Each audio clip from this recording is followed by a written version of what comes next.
All right, we're in the interview portion of today's show. We are joined by friend of the program. Yeah. Yes. All right. Definitely a friend of you. Appreciate it. Kris Bryant. How's the family? How's Big Mike? Oh, he actually made it to his first game in 2 years out in LA, and he was just living. He loves it. He loves it. So he's going stir crazy. Yeah. I felt bad for him. He was going crazy. I mean, he has his golf clubs and golfing twice a week, so that kept him sane. But yeah, he missed his baseball in person. Well, please give him my best. Like I love Big Mike Bryant. Are you having fun this year? God, you started with that. I'm not even gonna answer. Okay. I'm not making no headlines for your questions. Was that interview. To be fair though? That was an overreaction, I thought, because sincerely, like, at the core, this should be a fun game, and from the sense, it's like the 2021 Cubs. Like, you guys, it seems like you guys are down a little bit. Yeah, we have a lot of really cool additions that, like Jock and Marisnik and our whole pitching staff. Like, I mean, our whole bullpen is just like a bunch of, like, I don't even know how to describe them. They're just like misfits, but they're doing it, and they're so fun to be around. But yeah, we just have a lot of guys with a lot of energy. They bring it every day, and yes, they make a lot of fun this year. Is it the talent in the bullpen? Is it the attitudes? Like, how? Because it's so much different from the fan perspective. Yeah, I think the talent is there. I mean, you look at our last three guys, Chafin and Tepera and Kimbrel. I mean, I wouldn't want to face them. They're just doing it this year. But I think it's just the attitude. They're just like, give me the ball, let me go throw this thing. Chafin especially, he's like, wild, I don't. Man. He's so fun to be around. I told him he needs to. I told him before this last trip coming home, I said, you need to straighten your hair, because his hair is like, it's crazy. It's like, straight up fro. He's gonna straighten it one of these games. He'll be out there and you won't recognize him. Let's overreactions. Are there overreactions to sticky stuff in Major League Baseball right now? Are there overreactions? Like, are people overblowing it? I think the checking on the field might be a little overreact. Like, don't get me wrong, they need to be checked, but like, can't we just go down the stairs and have like a room down there where there's a guy, that's like an independent arbitrator that can, like, hey, I can check this stuff. You know what I mean? Like, I feel like on the field where the fans are booing the umpires for doing it and they're just doing their job, it's like, yeah, this is a little much, I think. Like Scherzer, right? You have to respect a guy like that. I was uncomfortable watching Max Scherzer like have to take his pants off. Like, at some point, you're like, "Come on, dude! Like, this is Max Scherzer. Yeah, like, come on." I had a feeling that there was going to be some reactions like that from the pitchers, and I thought it was funny. But as a pitcher, like, if you just give up, like, I don't know, like a 3-run bomb and they're checking you, I would be so mad. I'd be so mad, like. Right. Or like our position, Sogard the other day. Well, he's pitched 2 innings this last series, which wasn't a good one, but he scoreless appearance. I think they checked him after he came out of the game, and I'm like, come on. I think they did. I really do. And Rossi was saying after they did. Rossi was like, the umpire was like, I have to do this, and Rossi just didn't say anything, he just stared him down. Like, dude, that's a little overreaction. Does Rossi play favorites with anybody? No. Rossi is, I mean, I don't want to give cliche answers, but like, he really is made to be a manager. He's really good at it. Really, I mean, really, really good at it. Like you say, I know that's true, but like, hearing you say it, because he is made to manage. He really is. I don't know. There's just something, like, he had, like, as a player, he was very angry when he played, and when he didn't play, he was like super, like, laid back. It was like two extremes. As a manager, like, he can get to both places, but like, he's very good at when things aren't going good. Like, he knows how hard the game is. He knows, like, what players are thinking when they're not going good or what they're going good, and he knows how to, like, keep you in the middle. And like, that's the best trait a manager can have. Because some people say managers don't matter. I'm on the big train that, like, managers absolutely matter. They do. Yeah. They do. I mean, and when I kind of was on the train too, I guess. But going through the minor leagues, like, you have so many managers too, and college. Like, I mean, I had one manager, but like, you're constantly changing teams sometimes. So it's like, you look like, I don't know how much they matter, but now it's like, in the big leagues, like, yeah, they matter. When you're playing every day and you have to manage a team, personalities, slumps, hot streaks, they totally matter. I'm a vibes guy too. Like Rossi's got great vibes. I believe vibes put the energy in the air. But like, okay, so are you still a third baseman though? What did he say to you when like, hey, I want to get you more in the outfield? Because I know before years past it was like, hey, look, Kris can play left field for a game or two. Yeah, it was. And then there was a stretch where it's like, yo, he hasn't played third since like mid-April. I know. No, he didn't tell me what I am. He always like he'll text me. At the beginning, he would text me, "Hey, like you're in left tomorrow." I give him a thumbs emoji. "Hey, you're in center for tomorrow." I'll give him a fist, and I'm like, at the point, I'm like, "You don't need to text me. Like I'm fine." Yeah, like, I'm just walking I'm in there good. being like, whatever. I enjoy the like sporadic, lineups sometimes, and I'm just I guess super utility. Now, you do be honest with me though. Would you rather jog to right field or third base? That's one thing I got on him. I think we were in Detroit when I was playing left. The first game was hot, and I'm like, he asked me, I was like, you okay moving around? I'm like, yeah, but can you like get me one on the closer outfield spot one of these times? And he's like, all right, I got you. Yeah. The next game I think I was in right, but like, yeah, this is just the banter that we have. That's really fun. Yeah. No, I do feel for you when I see you taking those jogs out to right field. Because I'm like, deep down, like that's a big leaguer. Dude. He just wants to go walk over to third base every now and then, especially these hot days. I did the math. It's at least like a mile and a half every day running to right field and running back. I'm not surprised you did the math. Let's stay. Well, I was just thinking of Jay Hay. Like, he was doing that every day. I'm like, this dude's running a mile. I had to ask him for advice. Like. No, I feel like you would like factor that into like your like anaerobic workout where you're like, all right, I'm getting another extra mile and a half, and that means I'm gonna have to eat like another extra chicken breast. Yeah, our strength coach gets like they have like you're like basically like a peg on the map, and it tracks how much movement you have each game. And I was telling him like. There was a game in Detroit where I had a really good game. I ran the bases. Sprint speed was through the roof. Scored 3 runs, and I was running out to left field. He's like, dude, you broke the record for the amount of like movement in a game.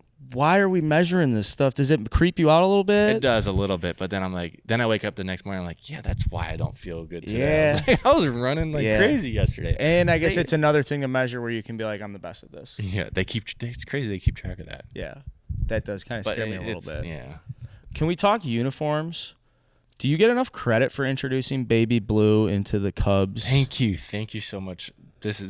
Honestly, this makes me feel really good that you just brought that up. Because you did. I basically did. I mean, and I don't want to take credit for it around the league too, but I see a lot of guys with baby blue batting gloves and like spikes. Yep. I'm like, I don't want to say anything, but I did that like 2 years ago. I moved on to the Tiffany blue now. I was going to say, I see the glove. What was the first one? Was it like was it the Father's Day bat? And then you were like, ooh, that'd be cool with the uniform. Baby blue? Yeah, like how do you get into baby blue? My USD, my college team, we had baby blue in our uniforms. So that's why I did it. And I was like, I look good in baby blue. I need to put a little of this in my uniform. Right. And now Jock's got like I see like baby blue Jordans. There's just so much baby blue swag. I know. And then when the Wrigleyville uniforms have the baby, I know it's like okay. So did you guys get shit for that? I don't know. Like the City Connect jerseys? Yeah. I don't know. I haven't really been following it. But Danny's all over the social stuff. Danny, like, give him a rating. Like, what do you think the public rating was for it? Public rating, I would say, was probably a 3.2 out of 10 or 5.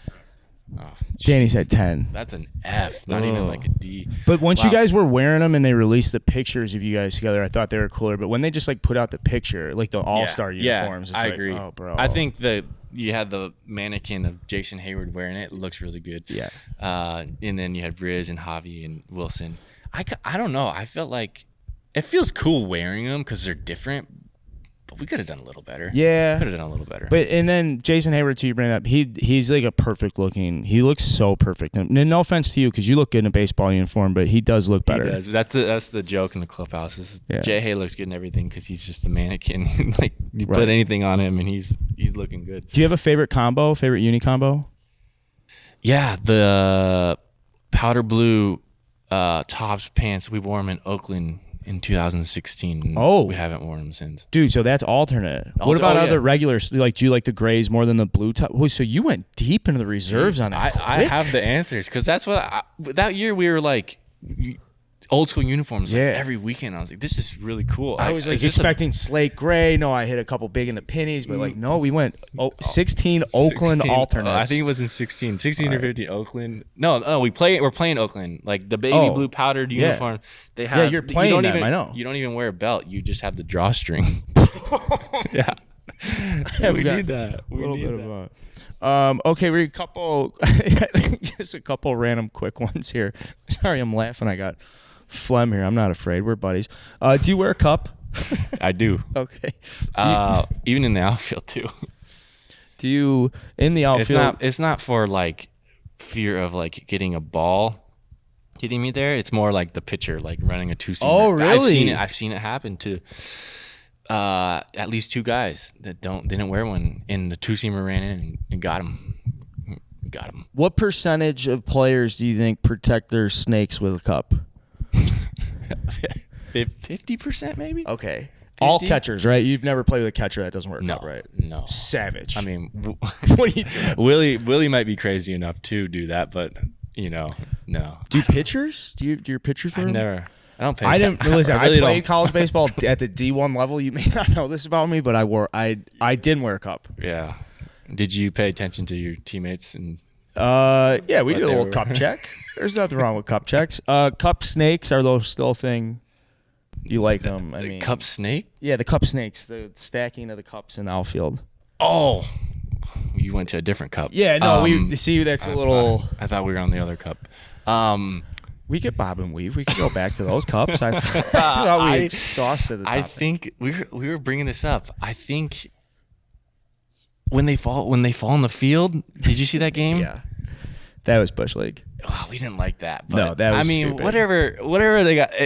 I think it's just a lot of like energy that hasn't been there for 2 years. Like fans are really excited to get back out there, and but yeah, I mean they get they're. I'm trying to describe it without sounding. I don't know. I mean, But they're big. I mean, it's just a lot of crazy vibes that are in the air because people have been waiting to let loose. I feel like. Yeah, exactly. That's exactly how I would describe it. Speaking of letting loose, this is just a hypothetical. How much trouble do you think a fan would get in if he ran on the field because a player told him after he hit a home run he could run on the field and run with him? I can repeat that question if you want me to. How much trouble would a fan get in? I feel like this is something that Anthony Rizzo did to me recently. Oh, would you do it? He came up to me in the on deck circle. He goes, "Hey," I was sitting in the 1914 club, and he's like, "If I hit a home run, will you run on the field with me?" And then he doubled off the left center wall. Were you gonna do it? I texted him after the game. I was like, "You son of a bitch!" So you're And texting Anthony Rizzo. You're that close. I shouldn't have said that. Can we cut that out? I'm getting ripped on for this. I shouldn't have said it like that. You're that media member who texts the players. There we go. You don't go through the media relation guy. Yeah, well. Okay. Now we know you. We know who you All are. right, so I'm just kidding. all right, he goes, Get out of here. he goes, he wouldn't let me get in trouble, and I was like, I don't think you have that much pull. I don't think he does either. I mean, I don't know. How would you even get on the field from the 19? You just push open the gate there and just. They have like a small area where you could really dive if you wanted to. Well, I'm not asking you if you did advocate that- for me running if on the you field. did I'm that, saying, we would advocate for you not to get in to trouble. be clear, that question don't was know. about Anthony Rizzo's pull. I don't know how much pull he has. Yeah. Well, that would be a good test. AllStar Game, is it really worth it? Would you rather just kick it in the playpen with me, have a couple Red Bulls? No, it definitely is. Every time I've been, it's been a really cool experience. Just you feel like you're really a big leaguer when you go there. I mean, not to take away like this. Playing for the Cubs is huge, the top of the big leagues. But then you go to the All-Star Game and it's like a step above that. You're like, oh my god, like they actually have red carpets and stuff. Yeah. You kind of feel like an actor. No, I mean, and it's such like when you're a kid, you're like, no one grows up dreaming to be a fourth outfielder, right? Like everybody's like, hey, I want to go to the Hall of Fame. Yeah, you want to. Yeah, those are definitely fun. 10-game win streak, please.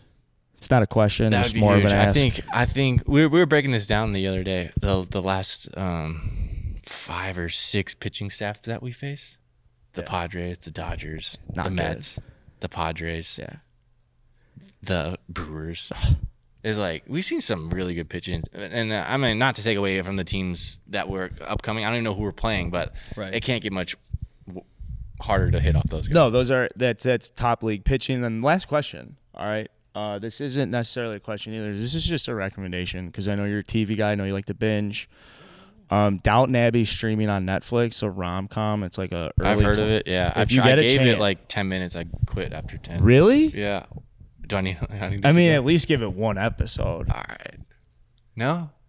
Yeah, you Jason's shaking? saying Jason no. shaking. Okay, well, I'm about to do a Sex in the City rewatch with my wife. I don't know if you've gone down that path. Do you have anything for me? Anything for you? I like the reality TV right now. Oh, I was doing Kardashians in Omaha on E.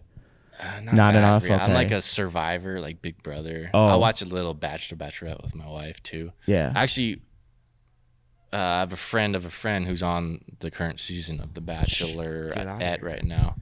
So you're like I can't 2 degrees removed from someone I famous. don't know any secrets. Someone famous. I don't know if he has a blue check mark on his Okay. Instagram yet. Kris Bryant, thanks so much for jumping on with us. Got it. Good luck the rest of the season. Bottom of my heart, we love you in Chicago. Thank you for everything you do for the Cubs, for the city, and I hope we get to watch you play the rest of your years here. You're the man. I appreciate that.